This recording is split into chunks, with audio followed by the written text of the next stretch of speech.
সঙ্গীতা। আমার নতুন একটা ব্লগে তোমাদেরকে অনেক অনেক ওয়েলকাম আর ভালোবাসা। কেমন আছো তোমরা সবাই? আশা করছি ভালো আছো আর সুস্থ আছো। আমরাও না বেশ ভালো আছি। আর আজকের দিনটি হচ্ছে বুধবার। ঘড়িতে এখন বাজে সকাল ওই 8:30 থেকে 8:45 নাগাদ। তোমাদেরকে সাথে নিয়ে আজকে ব্লগটা এখান থেকেই শুরু করছি। আই হোপ ব্লগটা তোমাদের একটু হলেও ভালো লাগবে। প্রতিদিন তো আর্লি মর্নিং থেকে ভিডিওটা স্টার্ট করি, তবে আজকে ইচ্ছা করেই কিন্তু আমি ভিডিওটা একটু দেরি করেই শুরু করেছি। আসলে আজকে সকালবেলা না একটু গেছিলাম তোজোকে দিতে, তো ওকে গাড়িতে তুলতে যাওয়ারই উদ্দেশ্য ছিল। তবে তোজো আবার আমাকে দেখে বলছে একটু চলো না স্কুলে দিয়ে আসবে। তো আমাদের বাড়ি থেকে ওদের স্কুলটা যেহেতু খুব একটা বেশি দূরে না, ওই 10 মিনিট মতন হয়তো সময় লাগে। তাই আজকে ওর পাপা আর আমি দুজনে মিলে ওকে স্কুলে ড্রপ করে দিয়ে এসেছি। আর ফেরার পথে বেশ কিছু বাজার হাটও করে এসেছি। তাই ভাবলাম এই বাজার হাট যা যা করেছি সেখান থেকে আজকে ভিডিওটা শুরু করা যাক। তো বাজার থেকে যেরকম আদা, পেঁয়াজ, রসুন, কাঁচা লঙ্কা এগুলো আনা হয়েছে। আর তার সাথে কিন্তু 2 রকমের মাছ আজকে এনেছিলাম, হচ্ছে শার্টিং মাছ, যেটা আমার হাজব্যান্ড খেতে ভীষণ পছন্দ করে। আর তার সাথে আনা হয়েছিল চিংড়ি মাছটা। আসলে আগের দিন ওই যেদিনকে আমার ননদরা এসেছিল সেদিনকে মাঞ্চুরিয়ান করার জন্য বাঁধাকপি আনা হয়েছিল, তার মধ্যে কিছুটা বাঁধাকপি রয়েছে। তো হাজব্যান্ড বললো একটু বাঁধাকপির সাথে একটু আলু আর ফ্রিজে যা যা সবজি, যেমন আজকে ফ্রিজে ছিল পটল, তার সাথে গাজর, সমস্তটা কুচি কুচি করে দিয়ে আজকে কিন্তু বাঁধাকপিটা রান্না করব। আর তার জন্যই আজকে কিন্তু এই চিংড়ি মাছটা আনা হয়েছে। তো প্রথমে ওদিকে বাজার হাটগুলো গুছিয়ে নিয়েছি, আর তারপরে মাছ ধুয়ে ওদিকে যেই সবজিটা রান্না করব সেই সবজিটা হাজব্যান্ড কেটে দিয়েছিল সেটাও ধুয়ে নিয়েছি। আর এখন মাছে ভালো করে নুন হলুদ মাখিয়ে একে একে রান্নাবান্নাটাও শুরু করে দেবো। আর দেখো, কাজ করতে গিয়ে মানে মাছে নুন হলুদ মাখাতে গিয়ে মাছের একটা কাঁটা না আচমকাই হাতের মধ্যে লেগে গেছে। আর সত্যি কথা বলতে কি জানো তো, আচমকা কোনো কিছু লাগলে না ভীষণ খারাপ লাগে আর খুব ব্যথাও করছিল। তারপরে ধীরে ধীরে কাজ করতে করতে সমস্তটাই সয়ে গেছে। আসলে আমরা মেয়েরা সংসারের কাজে কত কিছুই না সহ্য করি। এই যে মাছের কাঁটা কেন, মাছের তেলও তো অনেক সময় আমাদের ছিটে আসে। তবে সত্যি কথা বলতে আমি অনেক সাবধানতার সাথে এই কাজগুলো করি বলে আমার করে কিন্তু সেরকম মাছের তেল ছিটে আসে না। অনেকের যেরকম বোয়াল মাছের তেল বা যেই মাছগুলোতে আঁশ নেই সেই মাছের তেল যেরকম ছিটে আসে, আমার কিন্তু আসে না। কারণ আমি ওরকম ধরনের মাছগুলো বেশিরভাগ সময় কিন্তু মানে চাপা ঢাকা দিয়ে রান্না করি, সেই কারণে। তো যাই হোক, কথা বলতে বলতে একদিকে কিন্তু মাছগুলো ভেজে নিয়েছি।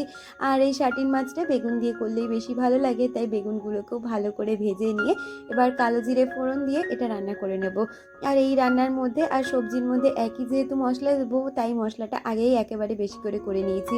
মশলার মধ্যে কিন্তু দিয়েছিলাম আদা, জিরে আর টমেটো, এইরকম মানে আজকে মশলাটা বানিয়েছিলাম। ও তার সাথে দিয়েছিলাম কাঁচা লঙ্কা। তো কিছুটা মশলা মাছের ঝোল রান্না করতে লাগছে, আর কিছুটা মশলা সবজি রান্না করব যখন তখন লাগবে। তো এদিকে দেখো, আমি কিন্তু কালো জিরে কাঁচা লঙ্কা ফোড়ন দিয়ে মশলাটাকে বেশ ভালো করে কষিয়ে নিয়েছি। আর তারপরে জল দিয়ে অল্প অল্প করে কষিয়ে তারপরে জল দিয়ে নিয়েছি। আর ঝোলটা ফুটে উঠতেই কিন্তু আমি বেগুন আর মাছগুলো দিয়ে আবারও চাপা ঢাকা দিয়ে দেবো। তবে এখানে একটা জিনিস ভীষণভাবে মিস করছিলাম, সেটা হচ্ছে ধনেপাতা। ধনেপাতা দিলে জানো তো বেশ সুন্দর লাগে খেতে। তো যাই হোক, ওদিকে মাছের ঝোলটা বসিয়ে দিয়েছি, আর এদিকে আমার ভাতটাও কিন্তু হয়ে গেছে, সাথে মাছটাও আমার হয়ে গেছে। আর এখন সবজিটা করে নেব। আমাকে ঝুমা ঘোষ কমেন্ট করেছে, ঝুমা লিখেছো, দিদি আমাকে চিনতে পারছো? আমি ঝুমা। আমি তোমার অনেক পুরনো সাবস্ক্রাইবার, তোমার ভিডিও আমি রোজ দেখি, কিন্তু কমেন্ট করা হয় না। অনেক দিন পরে কমেন্ট করলাম। Thank you so much dear, এইভাবেই পাশে থেকো।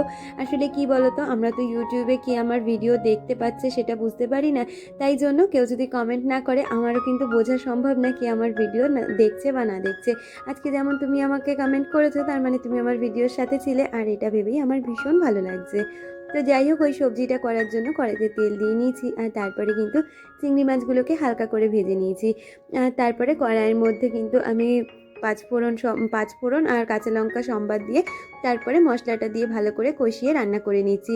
এর মধ্যে আজকে একটুখানি না পেঁয়াজ অ্যাড করেছিলাম, তো ভালোই হয়েছিল জানো তো সবজিটা খেতে।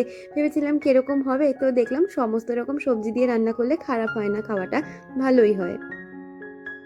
আর আজকে আমাকে আমার রিয়া বান্ধবী কমেন্ট করেছে, তুমি লিখেছো, আমিও আজকে ফ্রিজ ডিপ ক্লিনিং করলাম। আমিও দেখছি রান্নাঘরে নিট অ্যান্ড ক্লিন থাকলে একটা আলাদাই শান্তি। ভিডিওটা খুব সুন্দর, ভালো হয়েছে। ভালো থেকো, অনেক ভালোবাসা। Thank you so much dear, এইভাবেই পাশে থেকো। সত্যি কথা বলতে কি জানো তো, ঘর বাড়ির সাথে সাথে রান্নাঘরটাও যদি সবসময় পরিষ্কার পরিচ্ছন্ন থাকে না, তাহলে মনে হয় কি আমার ঘরে সত্যিই মা লক্ষ্মী বিরাজ করেছে। আর মনের দিক থেকেও না একটা শান্তি বা পজিটিভিটি সিকিউরিটি থাকে। সমস্ত ঘরবাড়ি পরিষ্কার পরিচ্ছন্নতেই কিন্তু আমাদের লক্ষ্মীশ্রী বজায় থাকে, তবে বিশেষ করে আমার তো মনে হয় রান্নাঘরে সেটা বেশি মানে রান্নাঘরের জন্য সেটা বেশি প্রযোজ্য। তাই সবসময় কিন্তু সমস্ত ঘরের সাথে সাথে রান্নাঘরটাও আমি প্রতিনিয়ত রান্নার পরে পরিষ্কার করে নেওয়ারই চেষ্টা করি। আর এই যে দেখছো রান্নাঘর, আমি কিন্তু এটা দিনের মধ্যে যতবার রান্না করি ততবারই পরিষ্কার করি। এছাড়াও কিন্তু ঘুম থেকে উঠে বাসি কাজের সাথে সাথে রান্নাঘরটাও আবার করে পরিষ্কার করে নিই। তো এরকমভাবে কিন্তু আমি সারাদিনের কাজবাজগুলো গুছিয়ে গাছিয়ে করে নেওয়ার চেষ্টা করি। এতে করে না আমার সংসারের অনেক মঙ্গল হয়েছে, অনেক বলতে পারো আয়োন্নতির দিক থেকেও আমরা অনেকটাই এগিয়ে গেছি। তো ওই আচারে বিচারে লক্ষ্মী যতটা মানতে পারবে ততটাই তোমার সংসারের জন্য ভালো। নিজেদের জন্য তো ভালো অবশ্যই, সংসারটাকেও ভালো রাখতে গেলে অনেক কিছু আমাদের মেনে চলতে হয়।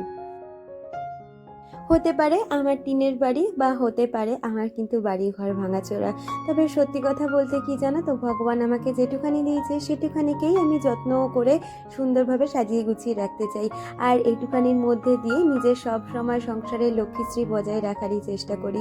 তো যাই হোক, ওদিকে রান্নাবান্না সমস্তটা কমপ্লিট হয়ে গেছে, সাথে করে কিন্তু এদিকে বাসনপত্রগুলো গুছিয়ে নিচ্ছি। প্রথমেই খাবার দাবারের যে বাসনগুলো দরকার সেগুলোকে আগে নিয়ে নিচ্ছি, আর তারপরে কিন্তু বাসনপত্র গুছিয়ে রেখে রান্নাঘরটাকেও পরিষ্কার করে মোছামুছি করে নেব। আমাকে কালকের ভিডিওতে একজন কমেন্ট করেছে, তার নামটা আমি ঠিক বুঝতে পারছি না। সে লিখেছে খুব সুন্দর হয়েছে ভিডিওটা, সাথে রান্নাগুলো। Thank you so much dear, এইভাবে পাশে থেকেও। আর মিতালি দি আমাকে কমেন্ট করেছে, দিদি লিখেছিলে খুব ভালো লাগলো ভিডিওটা, রান্নাগুলো দারুণ হয়েছে, ভালো থেকো, ভালোবাসা নিও। থ্যাংক ইউ সো মাচ দিদি, এইভাবে তুমিও আমার পাশে সবসময় থেকো। আর এই তো দেখো কথা বলতে বলতে ওইদিকে বাসনগুলো গুছিয়ে এদিকের এই সেলফটাকেও কিন্তু আমি সুন্দর করে গুছিয়ে নিচ্ছি। আসলে এখানে না প্রতিদিনের আমার যে ব্যবহৃত জিনিসগুলো, যেমন চায়ের বাসন থেকে শুরু করে চায়ের কাপ প্লাস ছোট ছোট বাটি ঘটি সমস্তটাই ব্যবহারে লাগে। তো যখন আমার মানে কাজে লাগে তখন তো জায়গাটা অগোছালো হয়, আর এই জায়গাটা যেহেতু আমার একদমই ওপেন, সেক্ষেত্রে কিন্তু ওই জায়গাটা আমি সবসময় পরিষ্কার পরিচ্ছন্ন রাখারই চেষ্টা করি। যেখানে ভেবেছিলাম যে ওখানে ওই মডিউলার কিচেনের মতন একটু মানে সেলফ মতন করে নেব, তারপরে চিন্তাটা একটু অন্যদিকে ঘুরিয়ে নিয়েছি। এখন ওই মুহূর্তে কিছুই করব না, আগে ঘরবাড়ি ঠিক করি তারপরে সব কিছু করব। তো যাই হোক, রান্নাঘরের কাজ বাজ শেষ করে নিয়েছি, আর আগেই সোজা চলে এসেছি এই ছোটো ঘরটা পরিষ্কার করে নিতে। দেখো ঘরদোর আমার কিন্তু সবসময় পরিষ্কার পরিচ্ছন্নই থাকে, তবুও মাঝে মধ্যে কিন্তু একটু চাদরগুলো যখন কুঁচকে যায় দেখতে ভীষণ বাজে লাগে। আর তারপরেও বড় কথা হচ্ছে, সকালবেলা তো তাড়াহুড়ো করে শুধু আমার ঘরটা গুছিয়েই তোজোকে দিতে চলে গেছিলাম, তাই এই ঘরটা তখন পরিষ্কার করা হয়নি, প্লাস এই বিছানাটাও ঝাড় দেওয়া হয়নি। তাই এই ঘরের বিছানাটাকে ভালো করে ঝাড় দিয়ে নিলাম। সাথে আমার ঘরের যে বিছানাটা, এটা তো সকালেই গুছিয়েছিলাম, তবে ওই যে মাঝে মধ্যে দুষ্টু এসে বসেছে, হাজব্যান্ড সকালে মানে বাজার টাজার করে এসে বসেছিল, রেস্ট নিয়েছিল, তো সেক্ষেত্রে আমার বিছানাটা একটু নোংরা হয়েছিল, মানে চাদরটা কুঁচকে গেছিলো, সেই কারণে চাদরটাকে ভালো করে টান টান করে নিয়েছি, আবারও একটু ভালো করে বিছানাটাকে ঝেড়ে নিচ্ছি। তারপরে ঘরদোর ঝাড় দিয়ে নিলেই কিন্তু আমার এই বেলাকার মতন কাজ অনেকটাই কমপ্লিট হয়ে যায়। তাছাড়াও আজকে ইচ্ছে আছে না, আমার যে ঘরের জানলাটা ওটা তো আমার বক্স জানলা, আর এই বৃষ্টি কাদার দিনে না ওই জানলাতে ভীষণভাবে জানলাটা নোংরা হয়ে যায়, তাই জন্য ভাবছি আজকে জানলাটা একটু পরিষ্কার করে নেব, সাথে দুটো গাছ ওখানে একটু অ্যাড করব। আমাকে আগের দিনের ভিডিওতে সুলতা কমেন্ট করেছিলে, সুলতা লিখেছিলে, দিদি ভাই রান্নাগুলো খুব সুন্দর হয়েছে, ভিডিওটাও খুব ভালো হয়েছে, প্লিজ আমার চ্যানেলে এসো আর আমাকে একটু সাজেশন দিও, কারণ আমি তোমাকে প্রচুর মানি, আমি তোমার মতন হতে চাই, আর তোমার সব কাজগুলোই আমার প্রচুর ভালোবাসা থাকে। Thank you so much dear. দেখো কেউ কিন্তু আমরা কাউকে কারোর মতন হতে পারি না, তবে সত্যি কথা বলতে আমাদের সবারই কিন্তু কিছু আইডল থাকে, কিছু অনুপ্রেরণা থাকে, আর প্রতিদিনের কাজের থেকে আমরা কিন্তু সবাই সবার থেকে কম বেশি শিক্ষা পাই, শিখতেও থাকি। তো থ্যাংক ইউ সো মাচ যে তুমি আমাকে এত ভালোবাসা দিলে আর এত সুন্দর করে একটা কমেন্ট করলে। আমি নিশ্চয়ই তোমরা যারা যারা বলছো, আমি কিন্তু মোটামুটি সবার চ্যানেলই ভিজিট করি আর আমি সবার ভিডিওই ওয়াচ করি, তবে তোমাকে আমার একটাই কথা বলার, তুমি একটু ভালো করে ভিডিও শ্যুটগুলো করো, ভালো করে কন্টেন্টগুলো ক্রিয়েট করো, দেখবে ভালোবাসা নিশ্চয়ই পাবে আর চ্যানেলও গ্রো করতে পারবে। ওই যে কথায় আছে না, সব কিছুর আগে কিন্তু সৌন্দর্য ভীষণভাবে ম্যাটার করে। আগে তুমি কীরকমভাবে একটা ভিডিও প্রেজেন্ট করছো সেটা কিন্তু সব থেকে ইম্পর্টেন্ট। তুমি যত ভালো সুন্দর করে একটা ভিডিওকে প্রেজেন্ট করতে পারবে। দেখো আমার ঘরও কিন্তু বা আমার বাড়িও কিন্তু খুব একটা ভালো যে বা আমি বিশাল বড় বাড়িতে থাকি, বিশাল বড় গাড়ি রয়েছে, সেরকমটা কিন্তু একদমই নয়। তোমরা দেখতে গেলে দেখতেই পাও আমার কিন্তু প্রচণ্ড ভাঙাচোরা বাড়ি। তার মধ্যে থেকে আমি চেষ্টা করি আমি প্রতিদিনের কাজগুলোকে একটু সুন্দর সুন্দরভাবে তোমাদের সামনে প্রেজেন্ট করা, যাতে তোমাদের ভালো লাগে। আর কাজগুলো যদি এরকমভাবে তুমিও করতে পারো, দেখবে ভীষণ ভালো লাগে। এমনি সংসারের কাজ আমরা কিন্তু সবাই গুছিয়ে গেছি, পরিষ্কার পরিচ্ছন্ন করার চেষ্টা করি, তার মধ্যেও ভিডিওটাকে আরো একটু সুন্দরভাবে গোছানোর চেষ্টা করা হয়। তো যাই হোক, এদিকে জানলাটাকে কিন্তু ভালো করে আগে ঝাঁটা দিয়ে পরিষ্কার করে নিয়েছিলাম, তারপরে কিন্তু ওই জানলাটাকে আমি ওই মফ দিয়ে মুছে নিয়েছিলাম। তারপরে ওই ম্যাটটা পেতে নিয়েছি। এই ম্যাটটা বাইরে পাতা ছিল, তবে ম্যাটের সাইড দিয়ে না ওই কি বলবো, যে প্লাস্টিক মতন জিনিসগুলো হয় না, গ্রাসগুলো, সেগুলো খুলে যাচ্ছিলো, তাই জন্য এটাকে আমি আপাতত আমার জানলাতেই প্লেস করেছি। আর এর ওপরে কিন্তু আগে একটা স্নেক প্ল্যান্ট ছিল, আর আমার স্নেক প্ল্যান্টের চারিদিক থেকে না ছোট ছোট 3টে স্নেক প্ল্যান্ট গজিয়েছে। বুঝতে পারছি না ওটাকে তুলে অন্য পটে রিপোর্টিং করবো কিনা, না এখানেই রাখবো। তো তোমরা যদি আমাকে একটু সাজেশন দাও ভীষণ ভালো হয়। সত্যি কথা বলতে কি জানো তো, আমার ভীষণ ইচ্ছে আছে না কটা ইনডোর প্ল্যান্ট কেনার, যেগুলো আমার কাছে বা ঘরে সুন্দর করে সাজিয়ে রাখবো। তবে জানি না কতটা যত্ন করে তাদের গুছিয়ে রাখতে পারবো। শখ তো অনেক কিছুই থাকে, কিন্তু শখ থাকলেই হবে না, তাদেরকেও যত্ন করতে হবে। দেখা যাক কবে আমি সমস্ত কিছু গুছিয়ে গেছিয়ে উঠতে পারি। তো যাই হোক, ওইদিকে আজকে অল্প কটাই জামা কাপড় ছিল, যেগুলো বাইরে মেলে দিয়েছিলাম সকালে, আর এখন সুন্দরভাবে সেগুলো কিন্তু শুকিয়ে গেছে। মানে সমস্তটা শুকায়নি, যে কটা শুকিয়েছে সে কটাই তুলে নিয়ে এসেছি। আমার ওই পাতলা যে প্যান্টগুলো থাকে, ওই প্যান্টটা শুকিয়েছিল, আর একটা নাইটি। আর তোজোর জামা কাপড়গুলো যেহেতু একটু মোটা হয়, ওগুলো এখনো শুকায়নি, ওগুলো বাইরেই রয়েছে। আর তারপরে নিজে একটু ফ্রেশ হয়ে নিয়েছিলাম, দেখলাম একটা পার্সেল এসেছিল। আসলে তোমাদের বললাম না, আমার হাজব্যান্ড খুব রিসেন্টলি ব্যাঙ্গালোর যাচ্ছে, তো তার জন্য একটা না এরকম ইয়ারবাডস আমি অর্ডার করেছিলাম, সেটাই আজকে ডেলিভারি করেছে। খুব ভালো হয়েছে জানো তো ইয়ারবাডটা। আমারও ভীষণ একটা ইচ্ছে ইয়ারবাড নেওয়ার, কারণ কি জানো তো, যখন ভিডিও করি কল আসলে বুঝতে পারি না। আর এই তো বসলাম ওয়েব সিরিজ নিয়ে। তো বন্ধুরা, যেমনটা দেখতে পেলে, এখন ঘড়িতে বাজে ওই 12:30 নাগাদ। তার মধ্যে আমার সমস্ত কাজ কমপ্লিট হয়ে গেছে। আসলে কাজটা অনেক আগে কমপ্লিট হয়ে গেছিলো। মাঝে কিছু ফোন এসেছিলো, একবার হাজব্যান্ড ফোন করলো, একবার বাবা ফোন করলো, বাবার শরীরটা খারাপ, ওই কথা বলতে বলতে আরও লেট হয়ে গেল। তো এখন আমি ফ্রেশ হয়ে ওই আবার একটা ওয়েব সিরিজ নিয়ে বসেছি। দেখা যাক এখন কোন সিরিজটা দেখি। তো এই হচ্ছে আমার রিল্যাক্সেশনের সময়। এখন থেকে যতক্ষণ না তোজো আসবে একদম আমি ফ্রি। এর মাঝে শুধু খাওয়া দাওয়া ছাড়া আর কোনো কাজই নেই। তাহলে বন্ধুরা, এখনও অনেক কাজ আছে। আজকে ইচ্ছে আছে বিকাল পর্যন্ত ভিডিওটা তোমাদের সাথে শেয়ার করবো, মানে রাত পর্যন্ত। প্রতিদিনই তো একদম আর্লি মর্নিং ভোর থেকে শুরু করি, তবে আজকে ইচ্ছে আছে একদম রাত অবধি আমার যা যা কাজকর্মগুলো থাকে সেগুলো শেয়ার করা। তাই জন্য ভিডিওটাই শুরু করেছি একটু দেরি করে। তাহলে বন্ধুরা, পুরো ভিডিওটার সাথে থেকেও। আর ভিডিওটা কেমন লাগলো অবশ্যই কমেন্ট করে জানিও। যদি ভালো লাগে একটা ছোট্ট করে লাইক দিয়ে যেও। তাহলে দেখতে থাকো পুরো ভিডিওটা। যেমন বলা তেমন কাজ, একটা ওয়েব সিরিজ দেখবো ভাবলাম, তবে সেরকম একটা মনের মতন ওয়েব সিরিজ পাইনি, তাই একটু ফোন দেখছিলাম, আর তারপরে লাঞ্চটা করে নিয়েছিলাম। আর এখনের সময়টা হচ্ছে সন্ধেবেলা। সন্ধেবেলায় কিন্তু চলে এলাম সোজা ঠাকুর ঘরে চেঞ্জ করে, আর তারপরে সমস্ত দুয়ারের গোড়ায় জল দিয়ে নেব, আর তারপরে সন্ধেটাও দিয়ে নেব। আমি জানো তো প্রতিদিন সকালে আর বিকেলে হনুমান চালিসাটা পাঠ করি।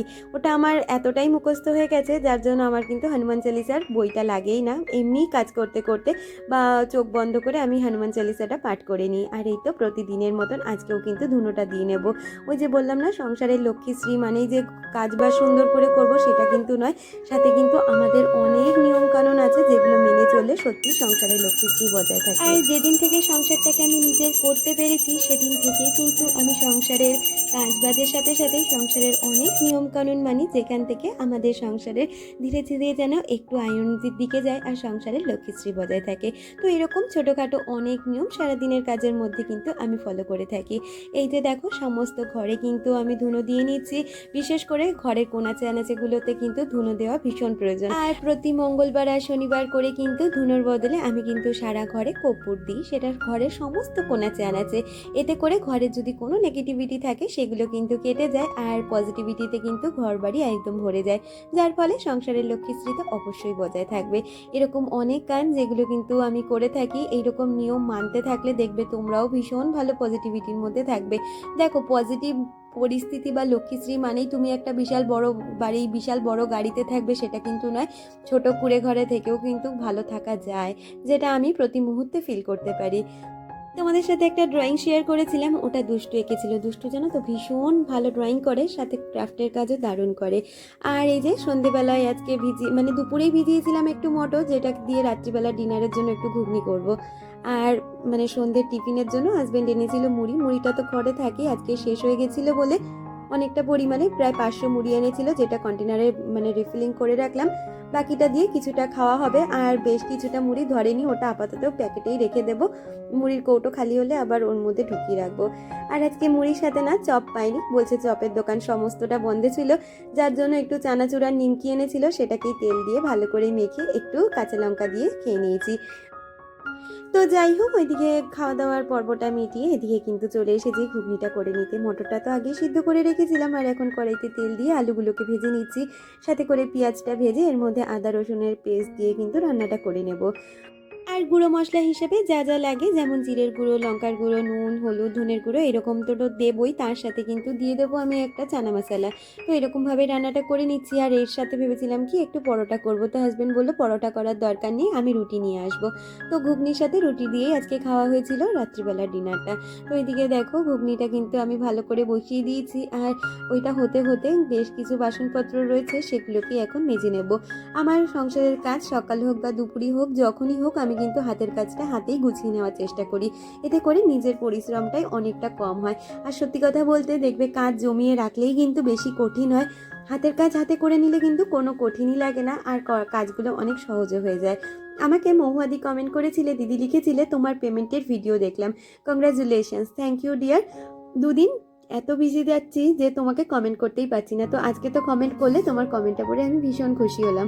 আর বনিতা দি আমাকে কমেন্ট করেছে, তুমি লিখেছিলে তোমার 2টো পেমেন্ট দেখলাম, অনেক ভালোবাসা রইলো, এইভাবেই এগিয়ে যাও। অনেক দিন পরে তোমার ভিডিও দেখলাম দিদিভাই, অনেক সুন্দর হয়েছে পুরো ব্লগটা, thank you so much dear, এইভাবেই পাশে থেকো। আর বেবি ক্রিয়েশন অফিসিয়াল চ্যানেল থেকে দিদি কমেন্ট করেছিলে, দিদি লিখেছিলে সত্যি গো, সকালে পুজো করতে আমারও বেশ ভালো লাগে, আমিও পরীক্ষার দিনগুলোতে আমার ছেলেকে বেশি করে সময় দিই। ভিডিওটা খুব ভালো লাগলো, ভালো থেকো, তুমিও খুব ভালো থেকো, আর আমার ভিডিওটার সাথে সবসময় এইভাবে থেকো। আর আলপনা দি কমেন্ট করে লিখেছিলে খুব সুন্দর হচ্ছে ভিডিওটা, থ্যাংক ইউ দি, এইভাবেই পাশে থেকো। অর্পিতা দি লিখেছিলে খুব ভালো লাগলো। আর আমাকে সুতপা দি কমেন্ট করেছিলে, তুমি লিখেছিলে দারুণ হয়েছে আজকের ভিডিওটা, লাভ ইউ দি ভাই, লাভ ইউ ডিয়ার, এইভাবেই তোমরা আমার সবসময় পাশে থেকো। তো দেখো, কথা বলতে বলতে আমার কিন্তু ঘুগনিটা রান্না হয়ে গেছে, আর ঘুগনিটা নাবানোর আগে আমি একটু কসুরি মেথি আর একটু গরম মশলা দিয়ে নামিয়েছিলাম। আসলে কসুরি মেথি দিলে না ফ্লেভারটা দারুণ আসে, আর খেতেও খুব সুন্দর হয়। আজকে কিন্তু খুব সুন্দর হয়েছিল জানো তো ঘুগনিটা খেতে, যদিও বা আমি খাইনি, একটুখানি টেস্ট করেছিলাম, সবাই বলেছে ভালো হয়েছে। আর ওই যে তোমাদের বলি না, আমি যখনই রান্না বান্না করি না কেন, রান্নাঘর কিন্তু আমার রান্নার পরে সবসময় পরিষ্কার চাই, তাই জন্য এখনও কিন্তু রান্নাঘরটা পরিষ্কার করে নিলাম সেই সকালের মতন করে। আর এইদিকে রাত্রিবেলায় আমি কিন্তু মানে যখন রান্নাবান্না হয়ে যায়, তারপরে এই কাউন্টারটা আমি কিন্তু ভালো করে এরকম কাপড় দিয়ে ঢেকে রাখি, নাহলে কি হয় বলো তো, অনেক সময় টিকটিকিতে পটি করে বা অনেক ধুলোবালি, যেহেতু আমার অ্যাডভেস্টারের ঘর তো ধুলোবালি পড়ে, সেক্ষেত্রে ওরকম ঢেকে রাখলে অনেকটাই মানে পরিষ্কার পরিচ্ছন্ন থাকে। আর তারপরে রাত্রিবেলার ডিনারটাও সেরে নিলাম। তাহলে আজকের ভিডিওটা এই পর্যন্ত রাখছি, দেখা হচ্ছে পরবর্তী ভিডিও।